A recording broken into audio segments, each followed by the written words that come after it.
Welcome back to another episode of the Genero podcast. Today I'm joined by Fredrik Rönnlund.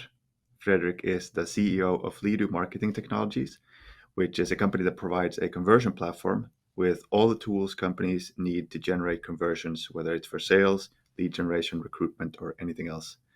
Welcome to the show, Fredrik. Thank you. Pleasure to be here. Very nice to be here together with you. So, could you tell us a little bit about your background? How did you end up at Leadoo? So my own background is in marketing and sales, basically. That's where I started my career in very high-tech sales and since then turned over to marketing. Marketing for like deep tech machine learning platforms. And then later on, uh, I was involved. I was sort of involved in the inception of Leadoo, as a technology platform already before it was started, and then at some point, pretty early on, jumped on to be the chairman of the board, and after that, operationally COO and some CFO hats on, and which is very untypical for a marketeer. But today I'm the CEO at Leadoo. I'm very happy with the company growing fast and the team that we have in the company. So I think I saw on your website you're about 70 people and like something like 1,000 customers around the world. Yeah, exactly. So we're around 70 people, a little bit shy of 1,000 customers, but I think we'll soon going to break the 1,000 customer barrier as well. All right, that's it. That's pretty. That's a huge milestone, obviously. So congratulations on getting. Thank you, and especially if you take into consideration that we've been basically selling the product for 4 years now. So we've done this in 4 years, which is something that we're quite proud of and happy to have so many customers join us during that time. Yeah, clearly there's a lot of demand for your platform. So let's kind of dive into that. You're a conversion platform. So first of all, like, what do you mean when you talk about conversions, and how is it different from maybe traditional, like how many marketers think about it today? So the carrying idea didn't have to do with the product itself, but the problem that we saw in the market was that uh, it's fairly easy to drive traffic to your website. It's getting more and more expensive. So I think like in the last 3 years, it has doubled or something like that. The cost of advertising is quite steep. Probably in the near future, it will dive or something like that due to like the downturn in the economy. But still, it's a fairly easy problem to solve to get people to your website. The challenge that companies are facing is that people are spending loads of time on their website. They're researching, they're spending minutes of time on their website. I think some average we looked at with our customers is that they're spending up to 9 minutes on their website, which means that they're probably quite interested in what you're doing, because nobody goes and studies the intricacies of solar panels and which direction you should face them on a Friday evening. There's cat videos on YouTube for that if you're interested in that instead. So people are probably quite interested, but still only 0.2 to up to 2% of the visitors actually leave their contact information with the customers. And that's what we mean by a conversion, that they actually not only indicate that by their behavior, they're interested in browsing your content and reading your content, coming back to your site several times, but actually taking the final step and saying that, hey, I would actually want to talk to somebody live about how to implement it in my company, or as a consumer, which direction should I face my solar panels, for instance. Okay, So that's what we talk about conversions. So and it seems like it sounds like a familiar problem that we have traffic, but we're not getting the sales. So what do you think that is? Why are companies struggling to convert that traffic into actual conversions? there's probably like a psychological reason, and then there's a technological reason, and maybe they're sort of bound together as well. So if you think about a traditional website, pretty much any website, they are very, very static. So if I go to a company's website and you go to a company's website, we will have exactly the same experience, even though we are from different sized companies. We know, like, Leadoo knows that what your company is, what is the size, how many employees, what is the industry, and so forth. But if you think about traditional website, they're sort of basically giving the same experience for all of us. And regardless, even if if we were there for the 10th time or the first time. The experience is still going to be the same. If you compare this with walking into a brick and mortar store, looking at, I'll give you a consumer example, it's probably easier to understand, but say the same applies to B2B as well. So you go in and look at skis, you talk to somebody in the store about the skis and so forth. Then you come back the following day with your spouse, for instance. The salesperson will probably recognize you, and they will give you a different experience compared to somebody that would come in the first time into the store. On the website, it's basically the same. You go in and look at skis, and somebody, in the best case scenario, they've implemented chatbots where they say that, hey, would you like to buy this bike? Which is completely out of context, no way tailored to me, and it's very, very static. That's the reason I think why conversions are bad, because it's not tailored to the buyer's journey. How I, as a marketeer, when I was running a marketing team previously, and how I see that many marketeers are doing it, they're going around it with advertising. So let's say that you go to the site, you look at, I'll give you the consumer example again, skis. Then we start make a retargeting audience for people interested in skis, and then we try to get you into a landing page around 10 things you didn't know about skis. Why do you want to pay for that personalized journey? Why not give that person, and why do you want to pay for it and make it worse by scattering it over a month or a week or a day or something like that? Why not give a tailored, like personalized experience the first time the people come to the site? That I think is the main challenge. So it's sort of technological, but also psychological, that we've been fed in marketing this idea that you should be doing retargeting, and it's very, very slow. It's not sort of customer centric. It's not website visitor centric. It's not consumer centric. It's technology centric, or like internal centric somehow. That's a really good point. I think your example really illustrates how poorly the web experience is set up for actually sales. Like if we're thinking about it as a way of driving sales or conversions, we would do it differently. But now we're thinking maybe, like you said, because of technology and how it's been set up, it's like that's what dictates how we do it, as opposed to focusing on what the customer needs. Yeah, and also sort of, I think if you think about like different generations of people, uh, let's say people born in the 50s, they're probably okay with getting an email a week later about something they looked at. The TikTok generation, 3 seconds is too much of time for waiting for something to happen, and you've lost attention, and then you lost the people forever. So the market is changing because people are changing. The expectation level is changing. You have to be personalized from the get go. Yeah, that makes a lot of sense. So let's say you're thinking about it, someone's listening to this and they're not really sure how to start optimizing for conversions, maybe also internally. Like, does it fall under marketing? Does it fall under sales? Like, how should they structure internally to be able to make this kind of shift in mindset and focus?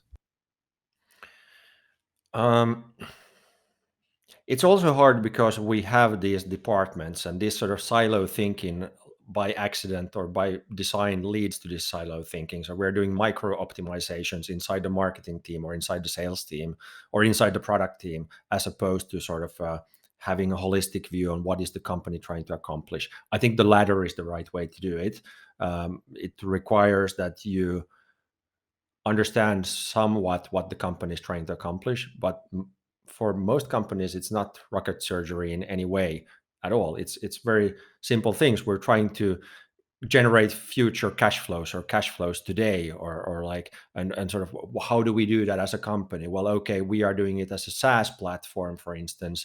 So by landing a customer today, they will pay in the future infinitely until they uh, possibly churn further down the road. So sort of understanding the mechanics of how we're building uh, sort of value for ourselves, and then combining that with sort of how do we tie that with the customer's journey.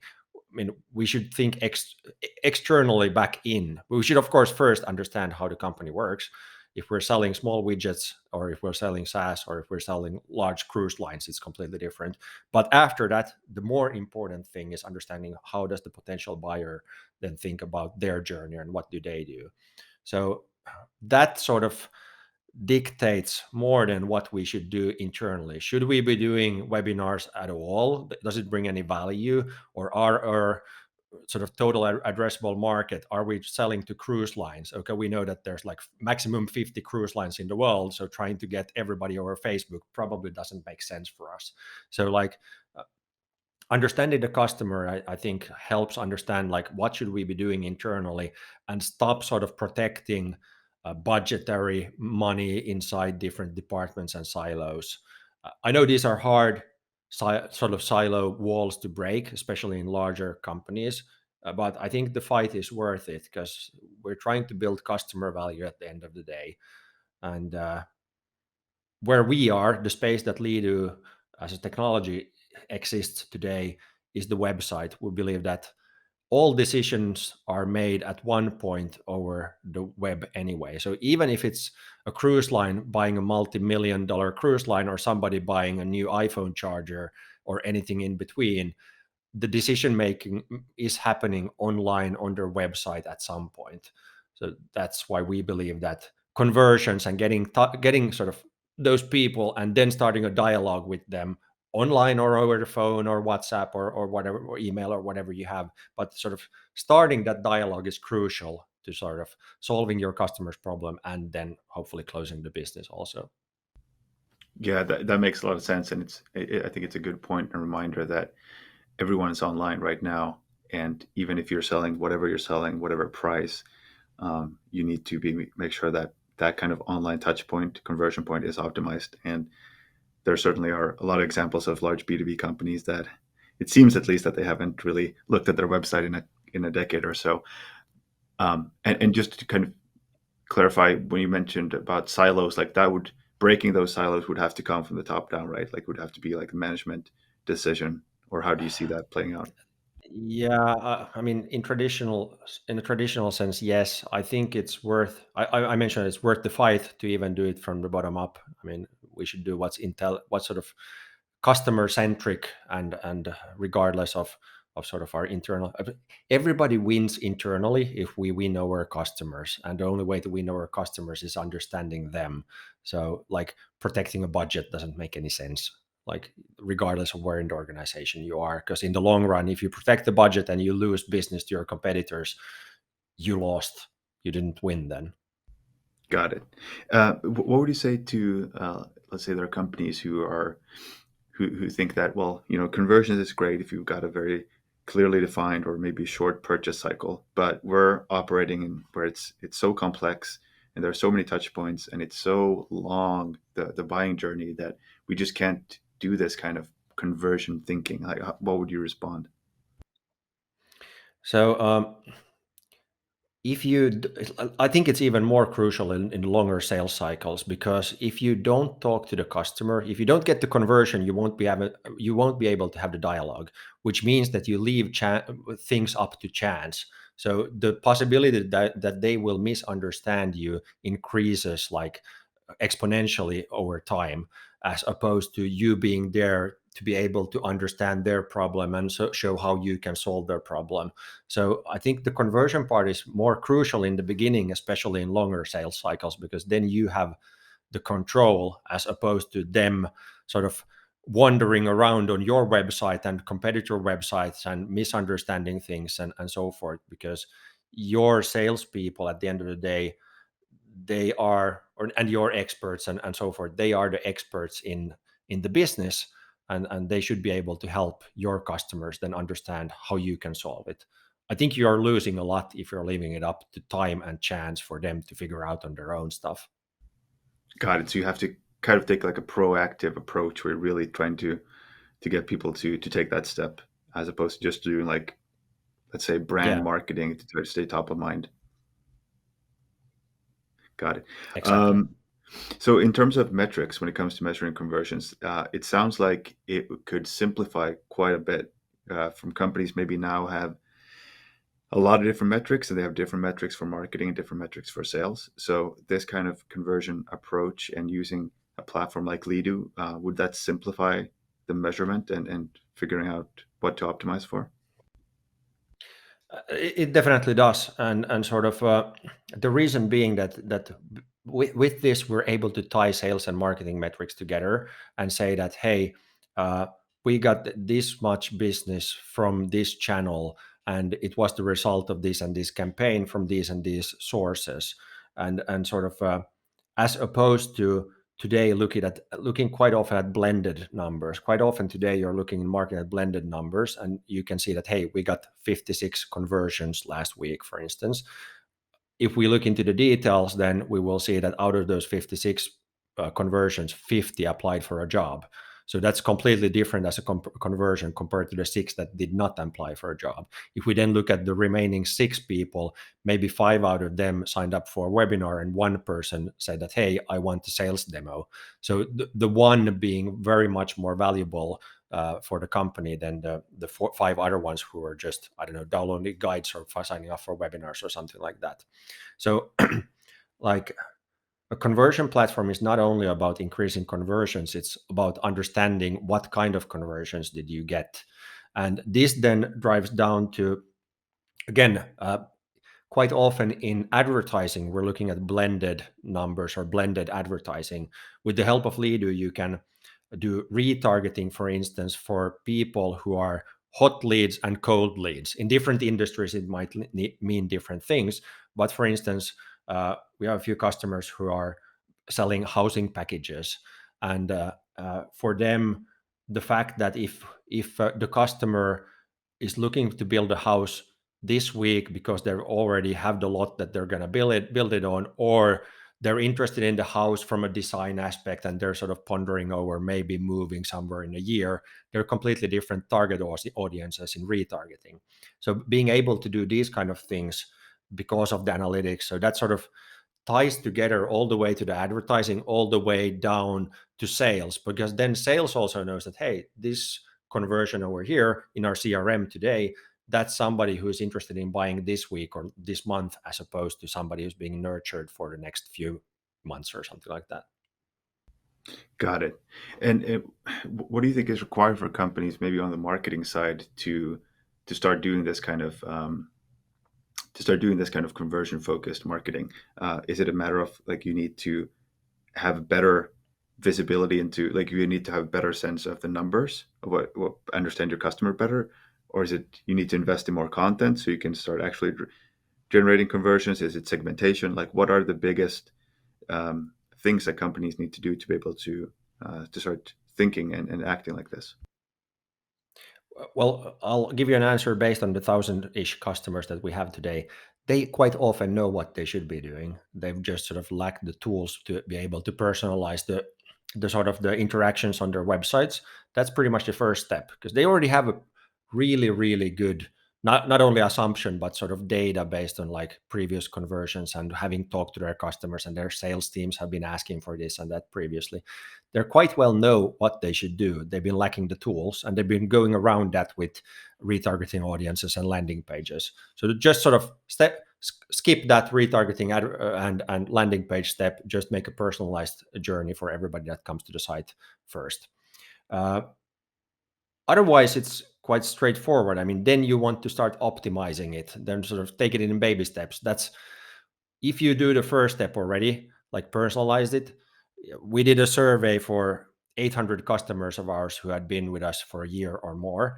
Uh, on average, we had increased the conversion percentage by 75% for those customers.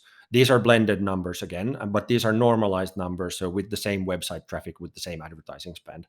So 75% increase just because of this is already quite a huge. The best customers we had hundreds of percentages in improvement in their conversion rates, and this is not even taking into account that they're more qualified, because we know by asking people what are you looking for, so then it's a lot easier to start selling to them when you know what they're interested in, and can give them to different salespeople based on their expertise in different industries and areas, and so forth. So I would say that it's quite straightforward. It's more sort of a uh, the first step is accepting you have a problem, probably like standard AA problems. So first step is accepting that you have a conversion problem. It's not a traffic problem. The traffic problem is solved by advertising, but you want to have relevant traffic.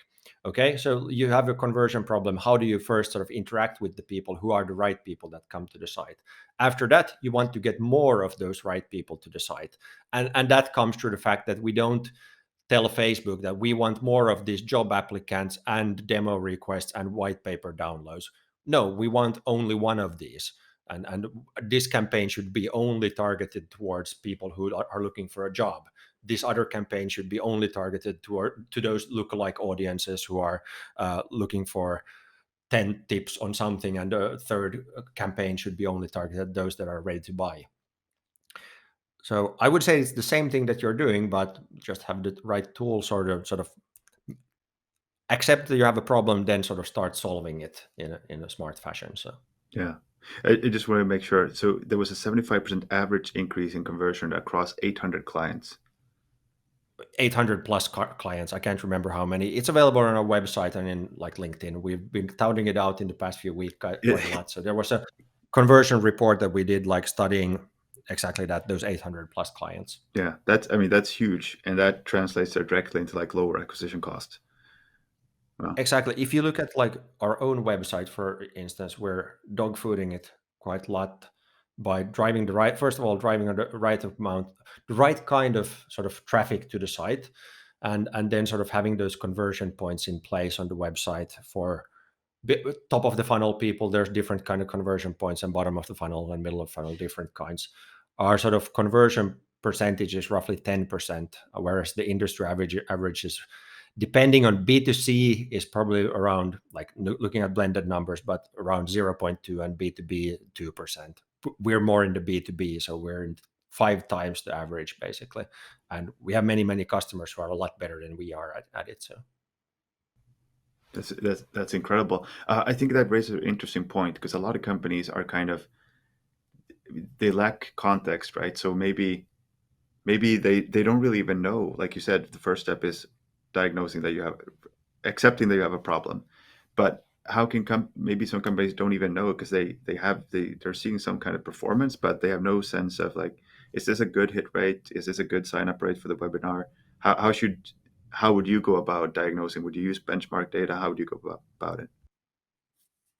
yeah, it's not as much about sort of, okay, the industry averages can give you some grasp of it. It of course differs from industry to industry, and from sort of so the report we did, we divided up by industry as well. So you can look at what is it in B2B, what is it in B2C, what is it in transportation, what is it in business services, and so forth. So it depends.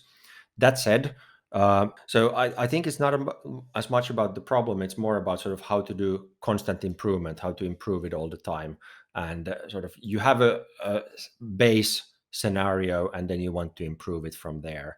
And sort of I think it's always worth to capture, if you could, let's say that you get the average of 75% more. Let's say you get 100 leads per month, and now you get 175 leads per month with the same traffic, with the same spend on advertising.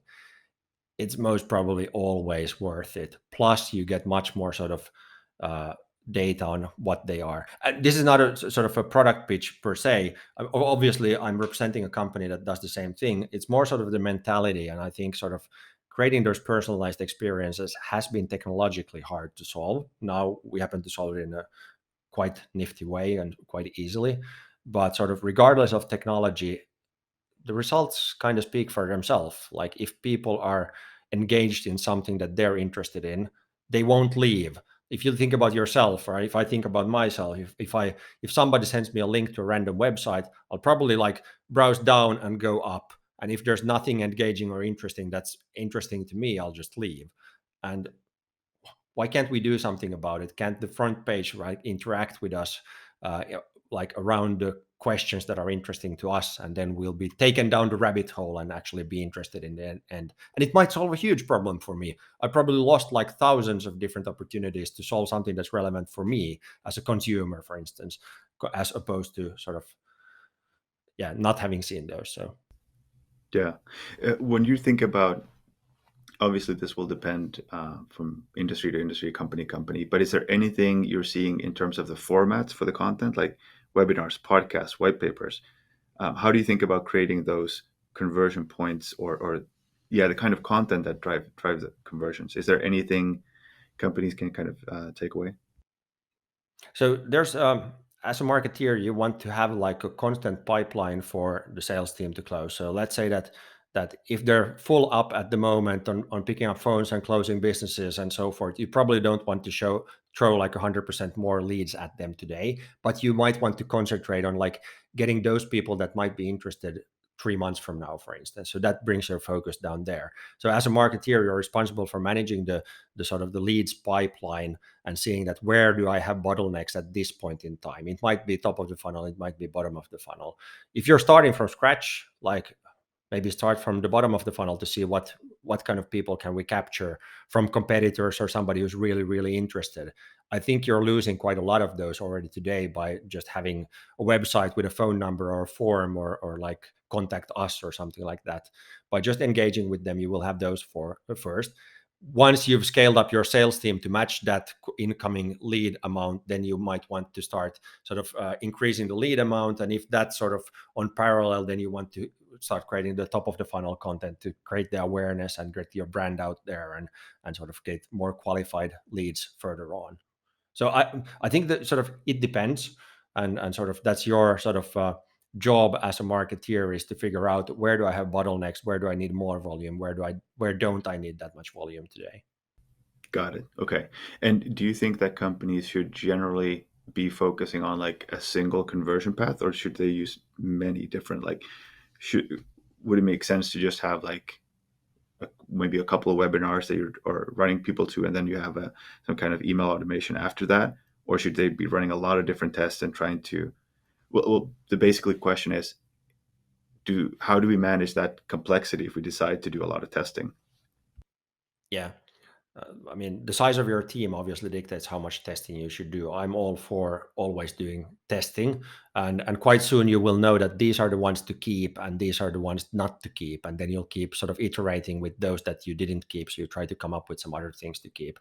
The less stuff you need to concentrate on, most commonly, the larger the focus, the larger the outcome will be as well. So I would start from that. Start from a couple of hypotheses, run them for a couple of weeks, and then see the results from those.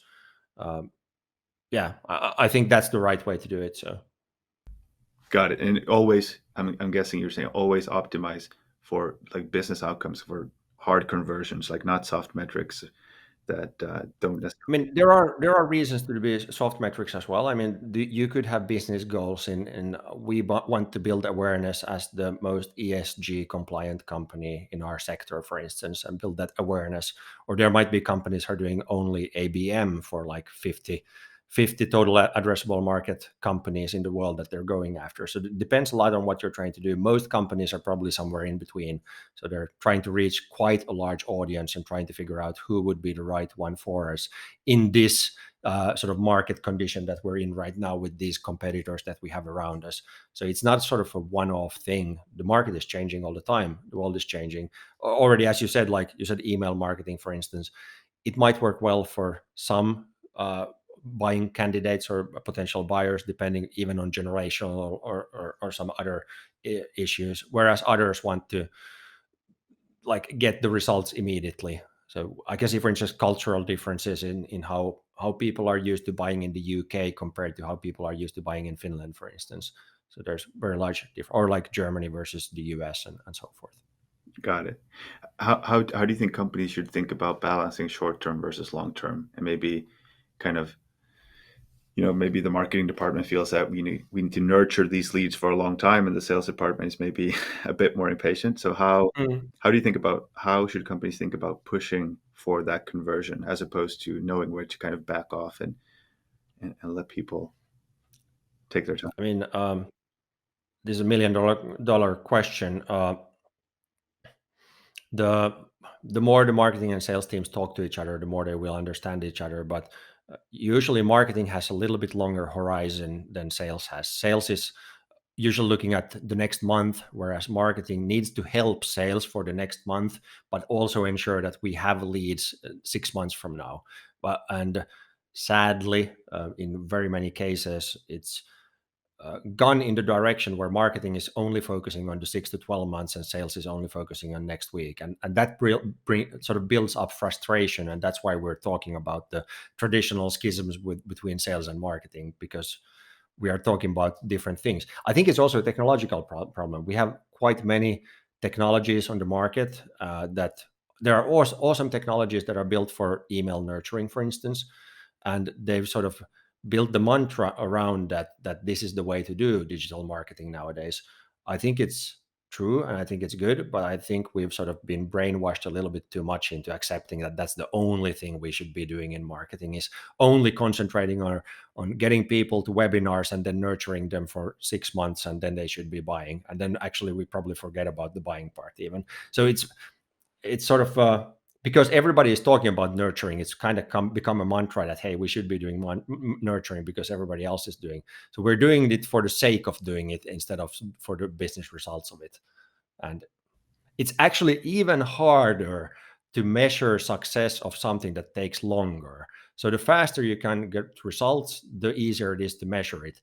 All thanks to like cookies being banned from Safari and in the future from Chrome and so forth. So there's technological reasons for that, but also the market changes. What does it mean that we were like in a the market was super high a year ago when we got a customer, and now when there's a downturn, now they actually converted? How do I compare these to numbers a year ago or something? Like it's very hard to measure like long conversion cycles as opposed to short ones. And I guess it's everybody's benefit the shorter it is. It might be that the 6 month funnel turns into a 3 month funnel. It's already a huge improvement. 3 months might be long from somebody's point of view, but it's a huge improvement. Or like 1 year down to 9 months or something like that. So huge improvements. Yeah, I think that's such a good point. Is like because it can be very. I think it can be really useful to have kind of that pressure bit put on marketing to actually focus on sales and conversions as opposed to nurturing, because it's very easy to just think, no, we don't want to push them. We just want to keep on providing value, which is good. But like you said, there needs to Mm. be probably a challenge. That's not necessarily the only way to go about doing things. No, and you could, I mean, you could argue for the fact that that is very valuable work. I think it is, but maybe you should be doing that for existing customers instead to keep them. So, or get them to buy something more or next year or something like that. So, do the nurturing for existing customers, like focus a little bit more effort on that and less effort on the nurturing part. Because, as I said again, if you can get money today, it's probably better than if you can get it to a year from now. So solve that problem first, and then go building that pipeline for a year into the future. So Yeah, that makes sense. Start with the first things first. Um, we've yeah. talked about a lot of things, from like the technological things, the psychological, the incentive structures, etc. What do you think are gonna? What do you see changing most this year in terms of maybe moving to a conversion focus? What are kind of the big trends that and what do you think is going to happen this year?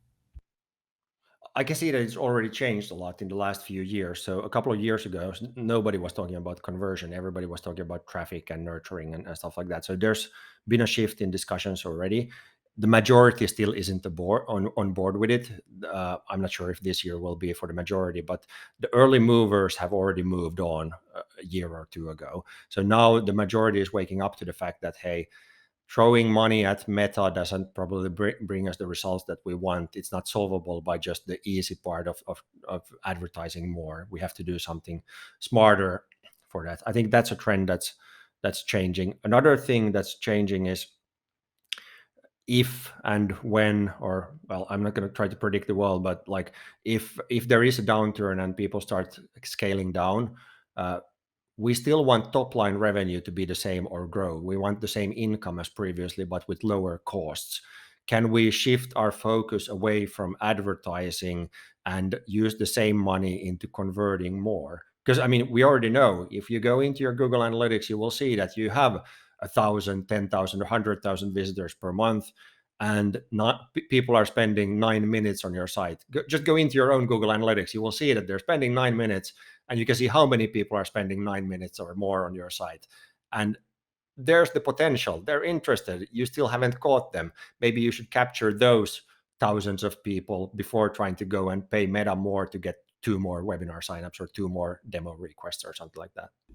Yeah, it's interesting. It's kind of like the instinctual for I think a lot of marketers, and I feel this myself, is to be just thinking like there's like some sort of comfort in big numbers. So it's just like, well, if you could drive more traffic, if you could get more awareness, then surely that would solve our problems. But probably not. Like probably it is a conversion problem that you're having, and you're sitting kind of Yeah. on a gold mine that you're not able to access. So I would give the example of, if you think that more traffic is better always, then think of it from the sales person's perspective. They're calling 100 calls per day and they're getting no sales at all. Would you tell them that, hey, maybe you should do 200 calls per day or 500 calls per day? I mean, there's clearly a problem in the first 100 calls not getting any results at all. Maybe you should try to solve that conversion before throwing more calls there. Yeah, that seems like a smart thing to do. Um, listen, thank you. Listen, Fredrik, it was thank you for coming on. It was really interesting, and for people who are kind of interested in this concept of conversion focus that you've talked about, what are some what is some good content where they can learn more about this and how they can apply it to their organizations? Um, I think, like, we, for instance, on our YouTube channel have quite a lot of material and webinars and stuff that we've recorded around the same issues. Feel free to contact me on LinkedIn, for instance, also if you want to have a chat. But sort of course, our website, so leadoo.com, or if you just look for Leadoo on YouTube, you'll find a huge scale of different videos on this as well. As I said, there's more and more talk about it, medium blog posts being put up by third parties, or and like different agencies and stuff like that. Many agencies are talking about the same thing. I think they will be starting to talk more about conversion if and when there is a downturn as well, and the importance of doing with what you have today as opposed to getting more stuff. But I think those are the ways, and sort of, you can always reach out to me as well. Happy to have a chat about anything. Thank you so much, Fredrik. Wish you all the best, and yeah, thanks for coming on the show. Thank you.